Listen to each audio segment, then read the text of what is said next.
अध्यात्म साधना के शिखर पुरुष परम पूज्य गुरुदेव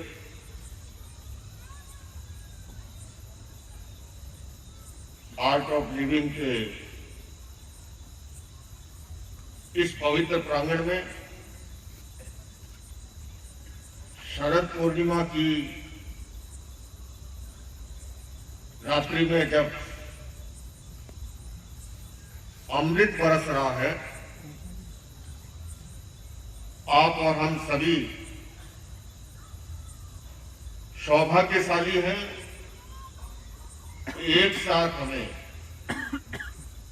सूर्य और चंद्र, क्योंकि रविशंकर नाम सूर्य का है,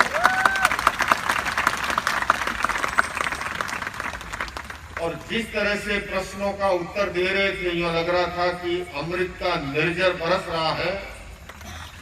चंद्रमा की शीतलता, बंधुओं और बहनों, सुतदारारु लक्ष्मी पापी के भी होय, संत समागम हरि कथा जग में दुर्लभ है। मुझे पता नहीं कर्नाटक में मारवाड़ी को जानने वाले इतने लोग हैं, और इसीलिए हमारे यहाँ पर कहा ग्रंथों में कि एक घड़ी आधी घड़ी रात भी मैं पुनाथ, तुलसी संगत साधु की कटे कोटि अपराध।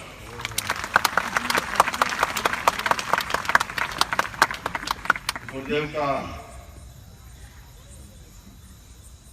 इंगित प्राप्त हुआ कि जब बेंगलोर आ रहे हो तो संध्या में सत्संग का अवसर है,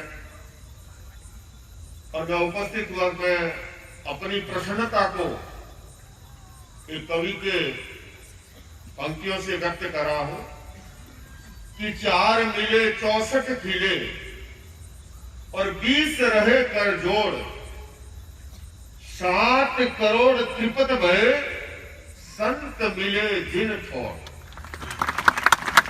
कवि कहता है, सुबह जब मैं आया तो सबसे पहले क्या हुआ, अभिवादन की मुद्रा में हमारे 2 हाथ जुड़े, उधर से गुरुदेव के 4 मिले 64 खिले, और चेहरे पर, मुखमंडल पर ऐसी प्रसन्नता, मेरे तो पट्टी थी दिखाई नहीं दिए, पर आपका नहीं दिखाई दिया।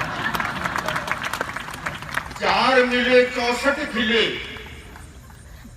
सबसे पहले 4 आंखें मिली, 2 इधर की आंखें 2 उधर की आंखें, 4 मिले 64 खिले और 20 रहे कर जोड़, 10 अंगुलियां इधर की 10 उधर की। कवि कहता है 7 करोड़ त्रिपत भय।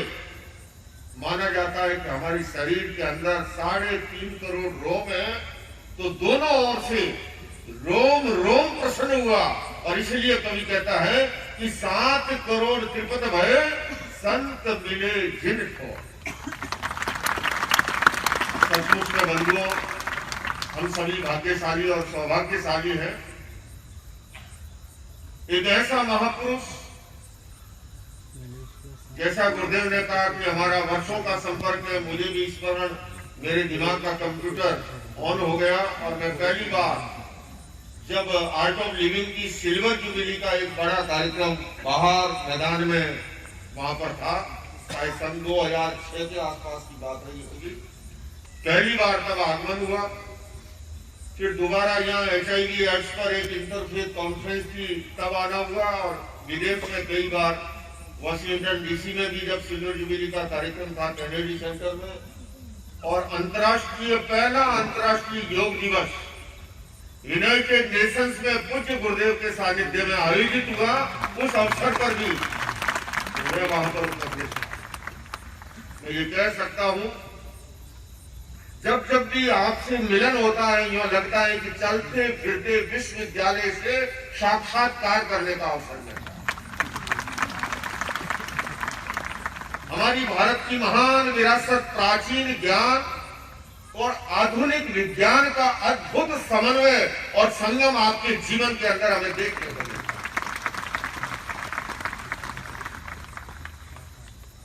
बंधुओं और बहनों, सचमुच में हम इसलिए भी सौभाग्यशाली हैं कि हमें मानव जन्म मिला।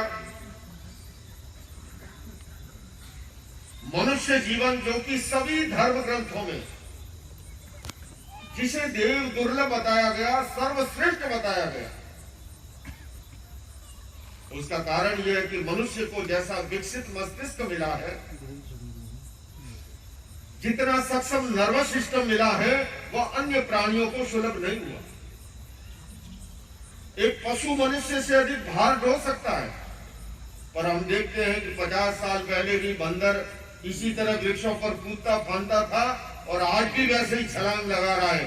किंतु मनुष्य ने अपने इस मस्तिष्क के बल पर जो विकास किया है, और इसलिए मनुष्य जीवन को सर्वश्रेष्ठ और देव दुर्लभ कहा गया। आपके सानिध्य में बैठ करके हम सभी उस मानव जीवन को सार्थक, उद्देश्यपूर्ण जीवन, लिविंग विद पर्पस, और मैं समझता हूं उसका साक्षात उदाहरण देखना हो। मैं तो सुबह से आया देख रहा हूं, न जाने प्रभु की कैसी कृपा है, कितनी ऊर्जा सुबह से लेकर के अनवरत जो है। अभी थोड़ी देर पहले एक और कार्यक्रम में थे और सुबह से ही। ये तभी संभव है बंधुओं जब लिविंग विद पर्पस, उद्देश्यपूर्ण जीवन, सार्थक जीवन।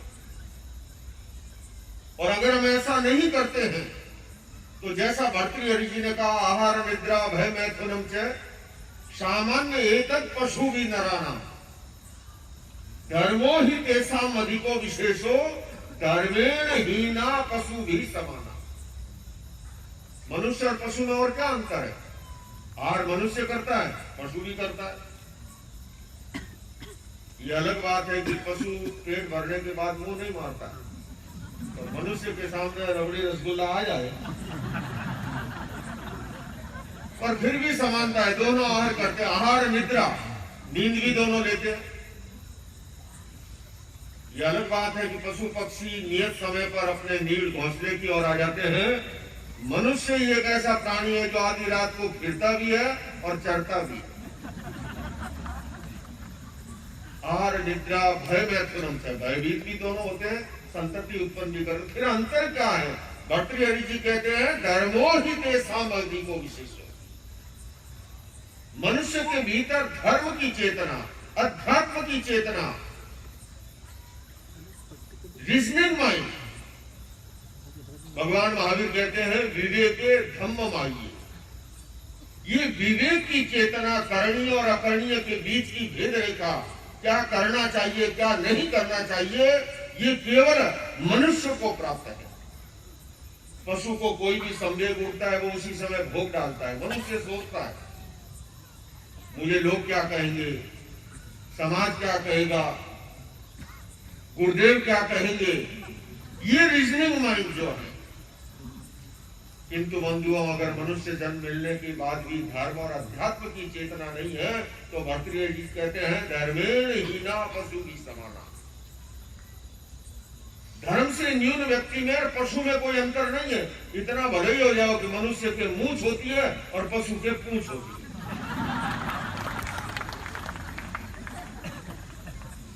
बंधुओं और बहनों, मनुष्य ने बहुत विकास किया है।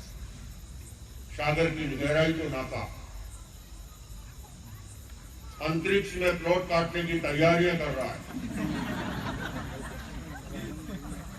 पर अगर धरती पर कैसे जीवन जीना, ये आर्ट ऑफ लिविंग की अगर कला नहीं आई तो सारी कलाएं निरर्थक हो जाती।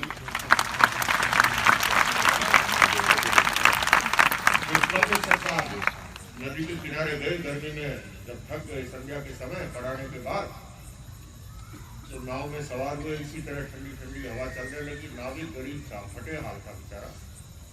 प्रोफेसर साहब का थोड़ा जैसा भी कहा ना, अहंकार की बात, थोड़ा सा अहंकार जागने लगा। बेचारे नाविक, तुम कितने वर्ष के हो गए हो? बोले साहब मैं तो कोई 3 BC का हूँ। बोले ये फिर क्या बना है? बोले साहब 20 और भी। बोले 60 वर्ष का। क्या ये बता, तुम साइकोलॉजी जानते हो कि नहीं? नाविक ने कहा साहब साइकोलॉजी तो नहीं जानते। बोले 60 वर्ष का हो गया अभी साइकोलॉजी नहीं जानता, मेरी तो आधी जिंदगी मिट्टी में चली गई। कहा साहब गई तो गई, करना तो नहीं जानता। थोड़ी सी देर हुई, साहब ने पूछा अच्छा ये बता बायोलॉजी जानता है कि नहीं? इसने कहा साहब ये फिर कौन सी बीमारी का नाम, मैंने तो नाम ही आज सुना। बोले 60 वर्ष का हुआ बायोलॉजी नहीं आती, तेरी आधी जिंदगी और मिट्टी में। थोड़ी देर हुई, साहब ने कहा अच्छा ये बता सोशियोलॉजी तो जानता है? इसने कहा साहब हाथ जोड़ता हूँ, मैं तो रोजी रोटी का काम जानता हूँ, नाव चलाता हूँ, पेट भर लेता हूँ। बोले तेरी आधी जिंदगी और मिट्टी में गई। थोड़ी देर हुई, साहब ने पूछा अच्छा ये बता फिजियोलॉजी जानता है कि नहीं? इसने कहा साहब गरीब आदमी की क्यों मजाक कर रहे हैं, मैंने आपसे एक बार में कह दिया मुझे ये लॉजियाँ नहीं आती। बातों बातों में पता रहा नहीं, सामने आई चट्टान और नाव जाके चट्टान से टकराई और एक उसका पट टूट गया। पानी जब अंदर भरने लगा तो नाविक ने पूछा रे साहब तैरना जानते हो नहीं? बोले साहब मेरी तो 4 बार में गई थी पर आपकी एक ही बार में जा रही है।